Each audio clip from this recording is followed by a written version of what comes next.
Hello, everybody. Thanks for joining today. Um, just a couple housekeeping items before we start. All lines have been muted, and we really encourage you to ask any questions, and you can just type them into that questions window. We have moderators sitting today with us to help answer any questions that come in. And then this session will be recorded, and you will receive an email from GoToWebinar. If you don't receive it within the next 24 hours, check your junk, because sometimes it does go into the junk or spam folder. And then you can also visit that YouTube playlist where I will upload the recording within 24 hours too. So we still have some people joining. So while we are waiting for those to join, we've invited Derek Eklund from Foundation to share some really cool product news for a couple minutes. And I'm going to pass it over to Derek for a couple minutes. All right, thanks, Tammy. I appreciate it. And yeah, like Tammy mentioned, my name is Derek. I've been with Foundation for close to a couple decades now, and just to kind of give you guys an idea of some of the additional products that our Foundation family has to offer. And what you guys are looking at here on my screen, this is Foundation's Project HQ, which is a web-based project management platform. Now, this would be something that you would need to be on our accounting software to utilize, because it pushes and pulls data back and forth. So the whole idea behind this is it allows the accounting team to be in the office doing what they do best, and then your project managers out in the field managing projects, being able to access all of their data. But because these two programs, Project HQ and Foundation, connect, that's where there can really be some efficiencies. And I guess just to highlight high level just some of the different features you can get into here. There's things like daily logs. There's a scheduler part of this. Of course, it keeps track of emails and different correspondence. You can create AI billings through here. You can create your RFIs and submittals. You can create your own custom documents. And then probably the more popular sections would be where you can create and manage your change orders. And I guess for all of these different documents, and I don't want to shortchange the other big one down here, which would be committed costs, purchase order subcontracts as well. But the main idea behind these is you're able to create the document, you email it directly out of here, and it keeps track of the emails going back and forth with yourself and whoever you sent it to. You can store unlimited drawings and attachments. Like if I was to drill into a purchase order here, there's an attachment section. But yeah, you can store unlimited drawings and pictures and attachments. There's a annotation or markup tool, so you can kind of see different layers, different versions. You can look at history. So that's kind of along the lines of what Project HQ has in play here. So if you are interested in this, or I guess if you're not a Foundation client and you're maybe interested in taking a look at what that has to offer too, just feel free to reach out, and we'd be happy to help. So I appreciate it. Like I said, I wasn't going to take up too much of your time, and I'll turn it over to Davis here for the rest of the webinar. Thank you. Perfect. Okay. Thank you, Derek. I appreciate that. So as Derek said, my name is Davis Matthews, and I am an Edge trainee. I've been with the Edge for a couple of years now, and so I'm going to show you the Takeoff screen. Let me make sure that I share the correct screen there. Okay, so there we go. This is the Takeoff screen. So let's first talk about how this Takeoff screen is set up. On the very far left here, we have what is called the bid tree. We have our different conditions organized by our different pages. Our main drawing is here in the middle, and separating the main image from the bid tree are these columns of icons that we are going to talk about in a little bit. There's some more information over here on the far right. We have some drawing properties, and I want to highlight in the bottom right, we do have a calculations box. Now this box will tell you the square footage, lineal footage, and segment terminators as you measure your takeoff. I also want to point out back over here on the bid tree that if you select on a page name, in this case, this page is named Curved Roof, I could come back over here on the very far right. I could always change the name of the page. I could set a pitch, change the DPI, and I could assign it a new drawing as long as I previously loaded it into the edge. To show you how that looks, I'm just going to select this other drawing. I have the option to even clear out the drawing if I don't want a background image, and bring back the one that I had and click apply. I also do want to point out that all of our pages are separated here. So if I click on another page, it's going to take me directly to that page and show me the conditions underneath it. I'm going to come back up to this area condition under my curved roof drawing. The first thing before we can actually do a takeoff is to set the scale. You'll notice here in big red letters, the edge reminds you that the scale has not been set. So you can set the scale by clicking on this tiny word scale in the bottom left corner, and it's going to populate with a box with a few different options to set that scale. First thing that you can do is select from a pre-made group of options. I could even manually type in this box. If there's an odd scale, I could always type it in like so. Or the last feature is I could use this calculate button to calculate the scale, or I guess have the edge calculate the scale for me. In order to do this, I just have to know in advance how long a wall is or a portion of roof is. So I'm going to demonstrate that. I'll click calculate, and these crosshairs have lined up on the edge of my cursor. I'm just going to go down here because I see this bottom wall is 110 feet, and I'm going to use that to set my scale. I can zoom in by scrolling into my mouse to get as exact as I want. And once I've lined it up, I want to left click once to set my first point. You'll see now there's a line following my mouse.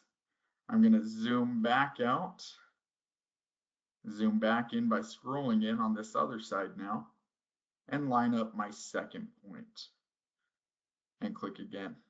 Once I've done that, it's going to ask me to type in how long that portion or that line is. I know that was 110 feet. And once I click OK, you'll see the edge has set the scale for me. Now I could always recalculate it if I don't like what the edge has set. I could always change it from the drop down, or like I said, type in that box. But for now, I'm just going to click OK. And then zoom back out so you can see the entire takeoff. So now I'm ready to actually start measuring. The cool thing about the edge takeoff screen is the second you click on a condition, it automatically puts you in drawing mode. So I can see this area condition is highlighted because it has that yellow background. And this area tool is also selected automatically. So all that I have to do is line my crosshairs up on this roof and left click on my points. Now, once I've placed a few, if I accidentally misclick, like I have here, I can always delete points individually by clicking backspace on my keyboard. So you'll see by clicking backspace, it's deleting points that I have done. So I'm going to re-click here, and you'll see I'm getting ready to measure this curved portion of this roof. The edge has a feature where it will automatically convert your lines to fill that curve. In order to do this, there's three main points that you have to be aware of. There's a starting point. You have to measure a midpoint or the apex, and you also have to measure an end point. Now there's an icon over here on the left, this convert to arc icon. I'm going to click that. I could also click the letter K on my keyboard, and it will do the same thing, but you'll see it has filled in that curve pretty nicely here. So like I said, in order to do that curve, you just have to have a start point, a midpoint, and an end point, and then you can click that convert to arc button. I'm going to finish drawing this shape, and once I've measured everything that I need to, I can always right click and click end shape, or I could always click enter on my keyboard. I can verify the measurements by looking in this bottom right corner where I have my calculations. It will tell me how many square feet I just measured, so 6,442, how many lineal feet, 325, and how many segment terminators, which was 5. And this box is split up into what I most recently drew or currently, and everything I've measured for this condition. So let's say that there's an opening on this roof and I need to subtract it from this roof area. There's two icons that can help me out in doing that subtraction. The first one is this deduct tool, and the second is this rectangle deduct. Let me show you what this deduct tool does. It's similar to the area tool, where I will trace however many points I need to subtract in whatever shape I would like. And when I'm done, I can click enter on my keyboard and it will subtract that area out from my roof. Now, if I messed up and I need to redo it, I could always come up and click this undo icon and it will delete what I most recently drew. I could also bring it back with redo if needed. But now I'm going to show you this rectangle deduct. This is useful for measuring squares and rectangles that need to be subtracted out of your roof area. In order to measure this, you just have to place a point in opposite adjacent corners. So if I do top left, I'm going to then do bottom right. And the edge will automatically finish that shape for me. I can look in the bottom right to see how many square feet I did deduct. I just subtracted 248 square feet. I added 67.5 lineal feet, as well as added 4 segment terminators. You can see how that affected all of my calculations thus far. I also have the ability to move shapes once I've measured it. I have to come up and click this select tool in the top left first. Once I've done that, I can move over to the shape I want to draw, or the shape I want to move, and left click, and as I'm holding down left click, I can move it around freely. So I'm just going to place it up there for now. Once I've done that, I also have the ability to show the measurements of this shape, and that's going to be actually up here in this drawing properties box. So I have this measurements option where if I click on it, it will tell me those measurements of how long each wall is and the total square feet inside of this deducted section.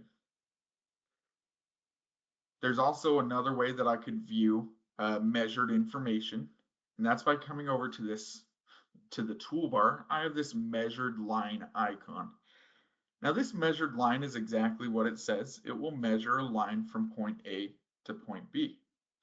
So I'm just going to come and place inside this deduction my first point and then my second point. Now, if I zoom in, you could see it tells me that was just shy of 23 feet, right? 22 feet and 11 inches. I could always change the label size by coming up here. Let me choose one that's quite a bit bigger. That way you can see it more clearly. I could change the color of the line, the size of the arrow, where the arrow is pointing, how many segments, and how thick the line is. I'm going to make that line a little bit thicker, and you can see with the segments, with each number that I go up, it's adding a little hash mark. I'm now going to zoom back out, and from here let's go to a lineal footage condition. This is going to be my length condition. And same thing as I said before, once you click on the condition, it automatically places you in measurement mode. So I'm going to measure now my walls on this roof. I'll come up and measure this one section. And I'm actually going to click enter to end the shape there. Because you'll see over here on the far right, I have the same exact wall configuration. It's just mirrored from what I originally drew. So again, we have some tools that can help you out. In the top left, we have a mirror vertical tool, as well as a mirror horizontal tool. So that's the one I want to select. Once I click on it, you'll see it as mirrored that tool on my endpoint along a horizontal axis. I can come up to my select tool, select that shape, and drag it over to fit this other wall. So I do want to continue measuring this length tool, but I want to be able to bind this to other points that I've previously designated because now I need to measure that curved portion again. So I can do that by clicking on Snap in the top right. And what Snap does is this will allow a feature where the edge will snap to a previously made point. So you can see as I kind of hover over the joints or the starting and the end points, a little box has appeared saying as long as I click inside that box, it's going to bind to that same point. So now I'm going to use this bind feature to do my arc. And again, come over to convert to arc. And there we go. I'll click enter on my keyboard to end that shape. I also want to show you this segmented line tool, where segmented line will only allow you to place points from point A to point B. It won't let me click multiple points, but the edge will automatically end the shape after I do my second point. So I'm going to measure this bottom 110-foot wall section using this segmented line. I'm going to click on it and come over here and click on this other side, and it will automatically end that line for me. Another thing that I want to show you is this replicate tool. So up here we have this segmented line, the measured line I should say, with the segmented hashes on it. With the snap tool, I'm actually able to snap to each of these segments on this line. And so I'm going to use this to show you this replicate tool. I'm going to just click on the line and measure down a little bit. Let me turn measurements off just so you could see that line a little more clearly. I'm able to replicate the last shape that I made. So the replicate tool is again up in the top left. And once I click replicate, it's going to attach that same shape onto my mouse. And I'm able to use that with the snap tool to place it on each of these hash marks on this line. To get out of replication mode, I can just select the line tool, the segmented line tool, or the select tool. And you'll see now I no longer have that attached to my mouse. Now the next tool that I do want to show you is going to be the X-ray tool. Now the X-ray tool is kind of nice because if once you are doing your takeoff, you have all of these colors of your different conditions, and it could kind of make it difficult to see the original drawing underneath. So X-ray, once I select it, you'll see there's a faint circle around my mouse. And as I move my mouse around this image, it is piercing through the fill of my area condition to show me these icons more clearly. You'll see it's not doing it for the wall. If I want to look at the wall the same way with the X-ray tool, I want to click on it again, and that icon will show in that bright green. And now you'll see it will do it for the wall as well as the roof area and any other conditions that I have measured. So let's move on to a count condition. I'll turn X-ray off and come over to this count condition. Now with your count conditions, you really aren't measuring, you are mainly placing where it is on the roof. Now the size of the icon is not indicative of the size or how much material you are using, because you could always change the style and the size up at the top. If I want it to be an X, I could do that, and I could make it as large as I'd like and change the color. So now we can navigate to the next page by clicking on it over on the left, or we could use the hotkey of N on our keyboard to move to the next page. I'm going to collapse this curved roof page by just clicking on that little triangle to just get rid or at least hide those conditions for now. So on this manual draw page, you'll notice there is no background image. This is reserved for a field sketch. So let's say that you went out onto a roof and you know how long each wall is and how much total area there needs to be, but you don't have a satellite image or a background image to work off of. So you could load in a blank page like I have here. You still have to set the scale. So in this case, I'll just set it at 1/4 inch and click OK. So there are a couple of ways, again, you could measure a field drawing. The first is by using the grid in the top left. I'm going to click on this drop down here because with this grid, I'm able to select the grid color as well as an X and Y axis based off of inches. So once I click on display, it is going to pop up with a grid with what I have set at 10 feet by 10 feet. I could always change this at any point, and just remember it is based off of inches. I could close out of the grid drop down by clicking on that little drop down icon again. But now using this grid in conjunction with this snap tool, I'm able to now snap to any one of these grid points and use that to be the basis for my drawing. So we'll see I'm able to click and go in 10 feet increments if I'd like, or measure as far over as needed, and know that each checkbox, or at least each box, is a 10 foot by 10 foot section. And again, I'm going to click enter when I'm done. The second way I can measure isn't nearly as exact, but once I place a point, I'm able to look in the bottom, kind of by where I set my scale. Right here, I'm highlighting it. That number is going to change based off of how long that line is. So as I said, it isn't as exact, but you are able to still get an idea of how long your lines are as you are measuring.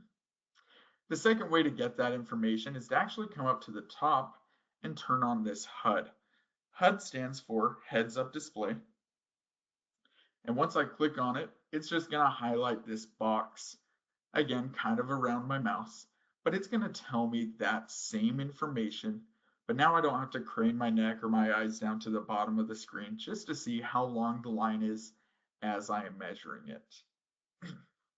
So I'm just going to place just another rectangle here and click enter when I'm done.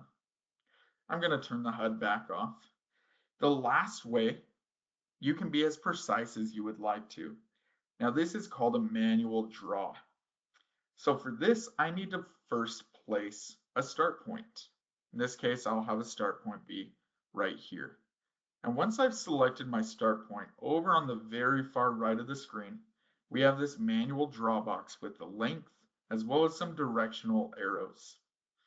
I'm able to type in however far I would like to go. In this case, we will do, let's say, 65 feet. And I want to go to the right from my original point. You'll see it has moved that line exactly 65 feet to the right. Now I'm able to say, let's go 75 feet down. If I scroll down a little, you'll be able to see that. So I'm able to use this to go exactly where I would like on this roof and place points however far apart I can designate. Once I'm done, I'm again going to click enter. This next condition is another length tool, and I'm going to show you with this snap tool, I'm able to use the continuous line tool to measure around the entire perimeter because the snap tool works with any previously designated points. So again, if I scroll up, just so you can see how snap works with other conditions. The next tool that I want to show you is the OCL tool. Now this stands for on center length. Now the icon looks like 3 fingers, and in roofing this is especially useful for batten strips coming off of a roof, or if you are in the wall panel industry, this is useful for designating your hat channels. So to measure this, of course, I'm going to go to the far left, and I want to measure a line perpendicular to where these battens or hat channels are going to run. So I'm going to just measure this bottom wall. Now from here, I can either go up as far I can go up as far as needed to place these fingers, or I could come up to this length and say I want to go 10 feet up. And once I place that, you'll see it has placed these fingers every 60 inches apart, expanding 10 feet up. I could always change this if I only need it every 75 inches or if I need it closer together every 24 inches, whatever configuration I need, I could set that up. And I also have the option to add a base, a band, a start, and an end strip. If I click apply, you'll see exactly all that is done. It has added a start, an end, a base, and a band. And of course, I could do any configuration of these that I can think of. So I'm just going to do a start and an end. Now from here, I also want to show you this locate tool. Now this locate tool is kind of similar to the measured line tool, but it is kind of helpful in other ways. So that's what this locate tool is. Once I click on it, it's going to say, do I want to locate? Or I could select however many segments I would like to locate. In this case, let me do 5 and click OK. Now it's going to say, please click on the screen to locate your point. So now I just want to measure a line. Let's say I want this top line with 5 segments on it. You'll see now it has placed little hash marks. There's 5 including a starter, which I can now locate and use the snap tool to snap to each of those. Now this does not add to the measurements of the condition. It's mainly there if you need to designate something every couple of feet along the wall. The last few icons I want to show you are useful for highlighting or bringing attention to different aspects of an image. So what I can do is I can use this text tool to, first I have to get out of the locate tool by clicking enter. But now I could come up to this text tool, and wherever I click, it will place a text box where I could put a label. I could type reference page A, and when I click enter, it is going to have that label appear. I also have this highlight tool where I could highlight different aspects, and I could use that in conjunction with the text tool to set my label. And of course, I could always move these by selecting the select tool. I could move the highlighted portion, or I could even move the label if needed. Now lastly, I want to go to this final completed takeoff page. You'll see that I have already measured each of the portions for this roof. And each condition that I'm on is only showcasing the color of that condition. So if I want to look at just the area, I can select this mechanically attached TPO and view just that. However, if I want to view everything, I could always click on this gray non-current icon and it will show me all of the colors of all of the conditions on this page. Lastly, before we close, I do want to show you a neat feature where you could either link a portion of this image to another image or even to a web page. I have these two icons, a URL hyperlink or an image hyperlink. I'm going to show you both of those. If I do this image hyperlink, it's first going to have me set the label and what image I want to showcase.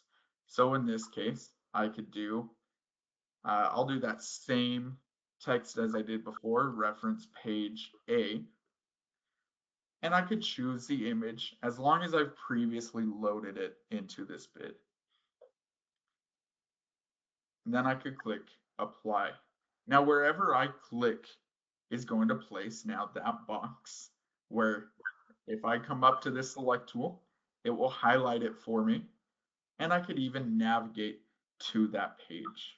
If I click navigate, it's going to pull up on another screen for me, but I could drag it over and it's going to showcase that image that I've hyperlinked to.